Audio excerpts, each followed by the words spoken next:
Hello aspirants, welcome to Virat IAS. आज हम UP PCS paper 5 mains के लिए जो सीरीज हमारी चल रही है उसके नेक्स्ट सेशन में चर्चा करेंगे, जिसमें सबसे पहले आज हम चर्चा करेंगे राजभाषा के बारे में।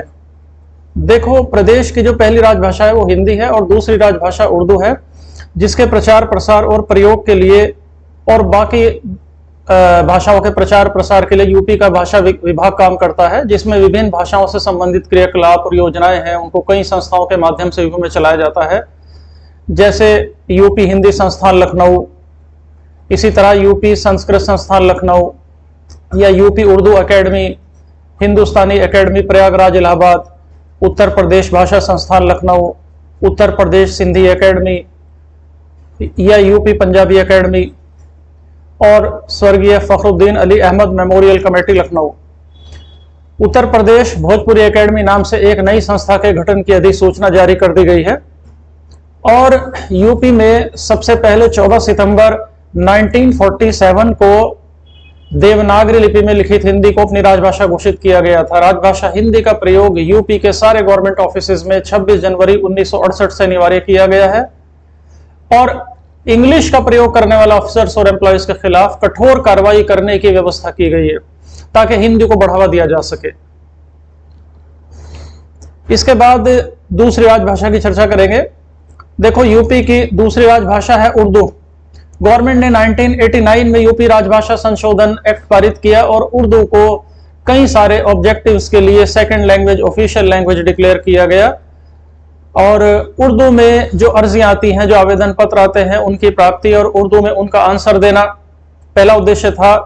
दूसरा था उर्दू में लिखित दस्तावेजों को निबंधन के जो ऑफिस हैं, रजिस्ट्रार ऑफिस हैं, उनके द्वारा एक्सेप्ट किया जाना।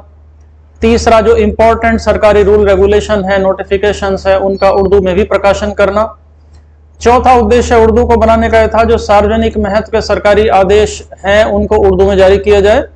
पांचवा उद्देश्य था कि जो इंपॉर्टेंट सरकारी विज्ञापन है उनका उर्दू में भी प्रकाशन किया जाए।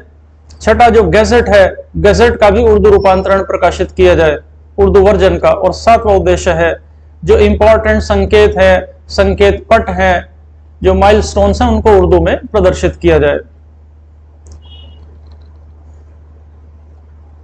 नेक्स्ट हम चर्चा करेंगे क्षेत्रीय भाषाओं के विकास की। देखो, हिंदी और उर्दू भाषा के साथ साथ जो अन्य भारतीय भाषाएं हैं उनके प्रचार की व्यवस्था की गई है और इन भाषाओं को प्रमोट करने के लिए यूपी के 5 जिलों में लखनऊ, इलाहाबाद, वाराणसी, मुरादाबाद और आगरा में 5 भारतीय भाषा केंद्र चलाए जा रहे हैं। इन 5 भारतीय भाषा जो सेंटर्स हैं, इनमें कुल 13 भाषाओं की ट्रेनिंग की व्यवस्था है। इन 13 भाषाओं में तमिल है, तेलुगु, कन्नड़, मलयालम, गुजराती, मराठी, बांग्ला, उड़िया, पंजाबी, सिंधी, असमिया, कश्मीरी और नेपाली हैं। नेक्स्ट हम चर्चा करेंगे। देखिए, यूपी संस्कृत संस्थान लखनऊ में है, जिसकी स्थापना 31 दिसंबर 1976 को की गई थी ताकि संस्कृत के, पाली के और प्राकृत भाषा के लिटरेचर के लिए और इनके संरक्षण दिया जा सके, प्रोत्साहन दिया जा सके।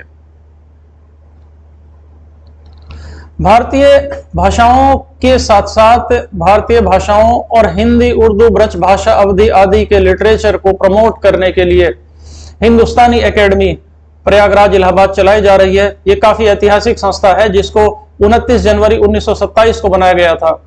इसका उद्देश्य हिंदी और उर्दू लिटरेचर की रक्षा करना, उसको प्रमोशन करना, उसके लिटरेचर को सृजन करना, क्रिएट करना और उसके प्रमाणिक संकलन करना, उसका प्रस्तुत करना जैसे उद्देश्य हिंदुस्तानी एकेडमी इलाहाबाद के द्वारा बनाए गए हैं। इन सब उद्देश्यों के लिए हिंदुस्तानी एकेडमी इलाहाबाद द्वारा बाकी जो इंडियन लैंग्वेजेस हैं उनसे हिंदी में हाई लेवल का जो लिटरेचर है उसका ट्रांसलेशन कराने का भी काम हो रहा है।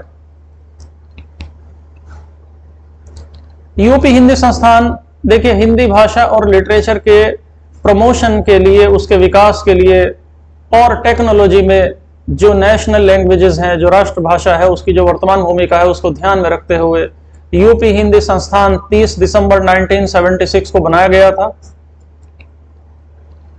फखरुद्दीन अली अहमद मेमोरियल कमेटी बनाई गई है जिसे 1976 में 1976 में बनाया गया था। इस कमेटी का मुख्य उद्देश्य है कि जो उर्दू के साहित्यकार हैं उनकी जो कृतियां हैं उनका प्रकाशन करना, उनको आर्थिक सहायता देना, और उर्दू में जो पीएचडी स्कॉलर्स हैं या डीलिट करने वाले हैं उनके थीसिस को तैयार करने के लिए इकोनॉमिकल रूप से, आर्थिक रूप से मदद करना।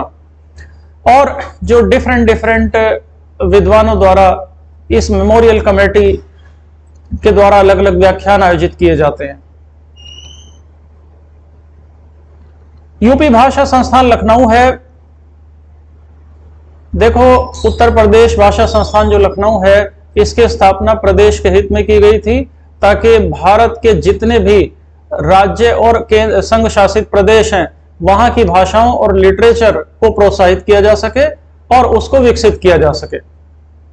भाषा संस्थान टाइम टू टाइम संविधान के जो शेड्यूल 8 में भाषाएं दी गई हैं इनके लिए गोष्ठियां यानी सिंपोजियम आयोजित करता है, आर्थिक सहायता भी देता है।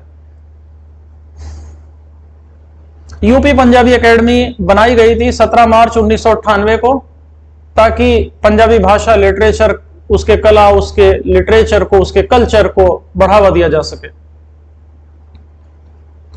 इसी प्रकार 7 फरवरी 1996 को एक नोटिफिकेशन जारी करके यूपी सिंधी एकेडमी की स्थापना की गई थी और तब से लेकर अब तक ये एकेडमी सिंधी भाषा के विकास के लिए प्रयासरत है। देखो, भाषा विभाग की हम चर्चा करेंगे। यूपी में अक्टूबर 1947 में देवनागरी लिपि में लिखी हिंदी को राजभाषा घोषित किया गया और 26 जनवरी 1948 को यूपी के सभी ऑफिसेज में हिंदी को सरकारी भाषा बनाया गया। 1989 में उर्दू को 7 ऑब्जेक्टिव्स के लिए सेकंड ऑफिशियल लैंग्वेज डिक्लेयर किया गया और ये जो यूपी का भाषा विभाग है इसके कंट्रोल में कई सारी संस्थाएं हैं, जैसे उत्तर प्रदेश भाषा संस्था है। 30 दिसंबर 1976 को ये संस्था बनाई गई थी। ये एक फंड से चलता है जो भाषा निधि है, जो लैंग्वेज फंड है। 10 करोड़ की लागत से एक फंड बनाया गया यूपी में जो भाषा विभाग के अंडर में है, वो उत्तर प्रदेश भाषा संस्था को फंडिंग करता है।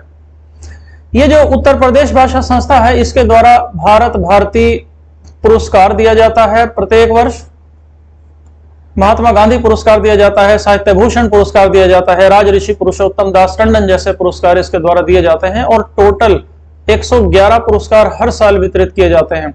और ये जो उत्तर प्रदेश भाषा संस्था है ये हर साल दिसंबर में वाराणसी में 5 दिन का एक अखिल भारतीय व्यास महोत्सव भी आयोजित करती है।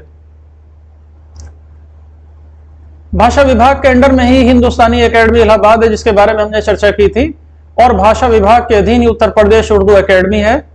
उत्तर प्रदेश उर्दू एकेडमी से मासिक पत्रिका निकलती है खबरनामा। 1978 से एक सेंट्रल लाइब्रेरी भी उत्तर प्रदेश उर्दू एकेडमी में संचालित है।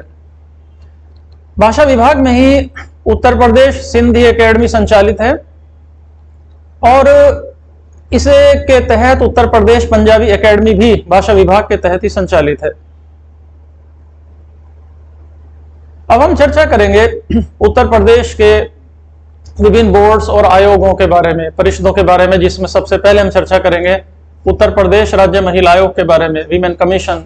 देखो, प्रदेश में महिला उत्पीड़न की जो शिकायत है उनके निवारण के लिए और महिलाओं के एम्पावरमेंट के लिए ये जरूरी कदम उठाने के उद्देश्य से उत्तर प्रदेश राज्य महिला आयोग का गठन 26 अप्रैल 2013 को किया गया था, जिसके लिए यूपी राज्य महिला आयोग अधिनियम 2004 के उपबंधों के तहत इसको संशोधन में लाया गया।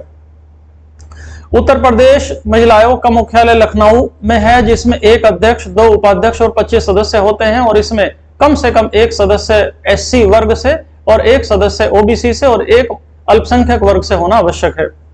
अध्यक्ष और उपाध्यक्ष और हर एक सदस्य अपना पद ग्रहण करने की तारीख से 2 साल या 60 साल की उम्र तक यह राज्य सरकार के प्रसाद पर्यंत तक, यानी उनके प्लेजर पद, अपने पद पर धारण करेगा।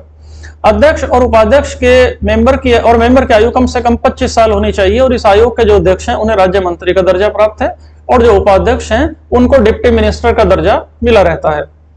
महिला आयोग को सिविल न्यायालय की सारी शक्तियां भी प्राप्त होती हैं, सिविल कोर्ट की शक्तियां मिली रहती हैं। नेक्स्ट हम चर्चा करेंगे उत्तर प्रदेश राज्य मानवाधिकार आयोग के बारे में।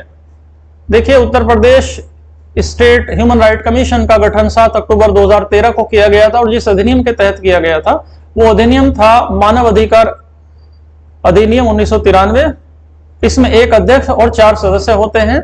आयोग के अध्यक्ष और सदस्य अपना पद ग्रहण करने की डेट से 5 साल या 70 साल जो भी पहले हो तब तक अपने पद पर रहते हैं। ये एक ऑटोनोमस बॉडी है, स्वायत्त संस्था है, जिसका हेडक्वार्टर लखनऊ में है।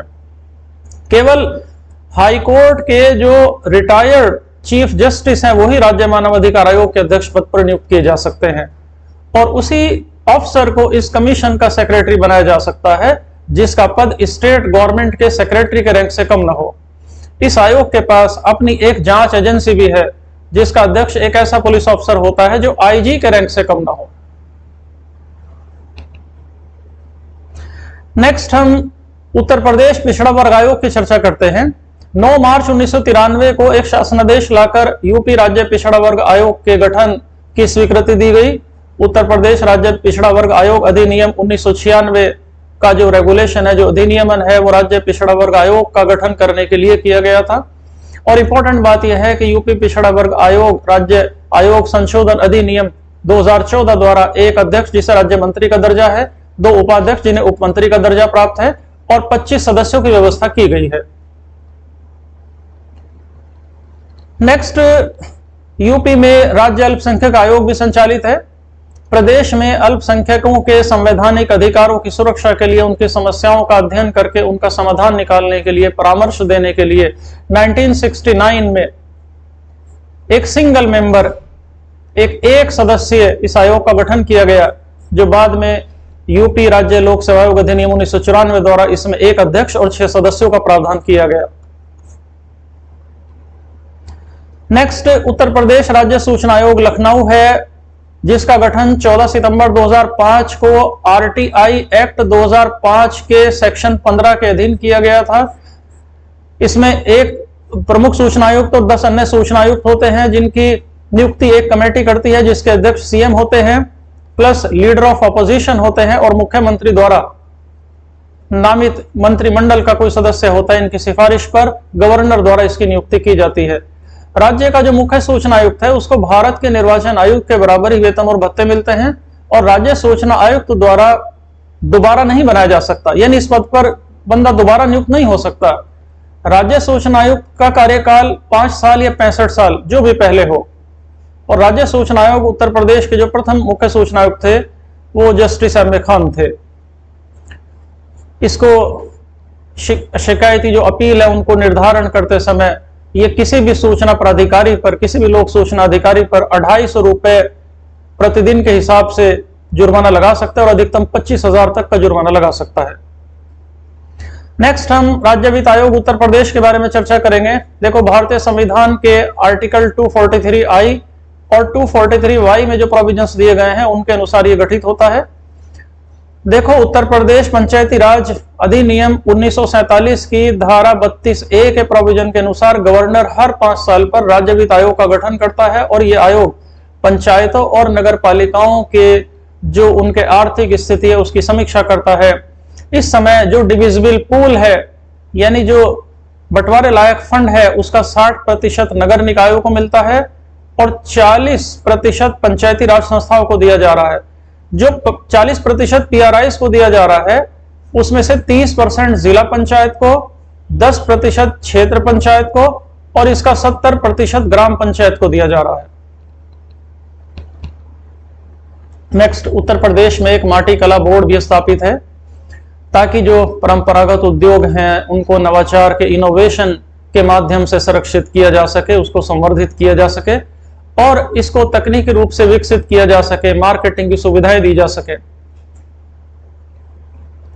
इसी प्रकार पूर्वांचल विकास बोर्ड है ताकि पूर्वांचल का ओवरऑल डेवलपमेंट किया जा सके और वहां के विकास को गति दी जा सके। पूर्वांचल विकास बोर्ड के अध्यक्ष मुख्यमंत्री होते हैं या उनके द्वारा नामित कोई व्यक्ति। इसमें 2 उपाध्यक्ष होते हैं, 11 गैर सरकारी सदस्य होते हैं।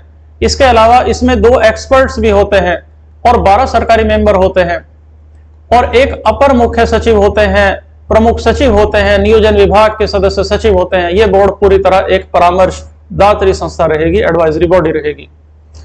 और यह बोर्ड पूर्वांचल के ओवरऑल डेवलपमेंट से रिलेटेड अपने सुझाव देगा और हर 3 महीने में बोर्ड की बैठक आहूत की ही जाएगी। इसी तरह से बुंदेलखंड क्षेत्र के ओवरऑल डेवलपमेंट के लिए बुंदेलखंड विकास बोर्ड का गठन किया गया है, जिसमें एक अध्यक्ष होते हैं जो मुख्यमंत्री खुद हो सकते हैं या उनके द्वारा नॉमिनेटेड कोई मेंबर हो सकता है। बुंदेलखंड विकास बोर्ड में 2 उपाध्यक्ष और 11 गैर सरकारी सदस्य होंगे, प्लस 2 विशेषज्ञ होंगे, प्लस 12 सरकारी मेंबर होंगे, प्लस अपर मुख्य सचिव होंगे, प्रमुख सचिव होंगे और नियोजन विभाग के सदस्य सचिव होंगे। ये बुंदेलखंड विकास बोर्ड पूरी तरह एक एडवाइजरी बॉडी है। ये बोर्ड बुंदेलखंड के समग्र विकास से संबंधित अपने उपाय सुझाएगा। हर 3 महीने में इसकी बैठक भी होना आवश्यक है। नेक्स्ट हम उत्तर प्रदेश व्यापार कल्याण बोर्ड की बात करेंगे। यह भी बनाया गया है, जिसमें मुख्यमंत्री अध्यक्ष होते हैं या उनके द्वारा नामित कोई मेंबर होता है। इसमें 3 उपाध्यक्ष होते हैं जो मुख्यमंत्री द्वारा जनप्रतिनिधि नामित हो सकते हैं, यानी मुख्यमंत्री द्वारा नामित कोई जनप्रतिनिधि हो सकता है या गैर सरकारी सदस्यों में से किसी को नामित किया जा सकता है। जो गैर सरकारी सदस्य होते हैं, 11 गैर सरकारी सदस्य व्यापार के विशेषज्ञ हो सकते हैं या प्रतिष्ठित विशेषज्ञों में से कोई एक हो सकता है। इसके अलावा 2 एक्सपर्ट्स होते हैं और 12 सरकारी सदस्य होते हैं, प्लस अपर मुख्य सचिव प्लस प्रमुख सचिव वाणिज्य इसके प्रमुख सचिव होंगे। यह बोर्ड भी पूरी तरह एक एडवाइजरी बॉडी है और यह बोर्ड व्यापारियों और राज्य सरकार के बीच एक ब्रिज का काम करता है, एक पुल का काम करता है और इसकी बैठक भी 3 महीने में होना जरूरी है। उपाध्यक्ष और गैर सरकारी सदस्यों का कार्यकाल 2 साल होगा।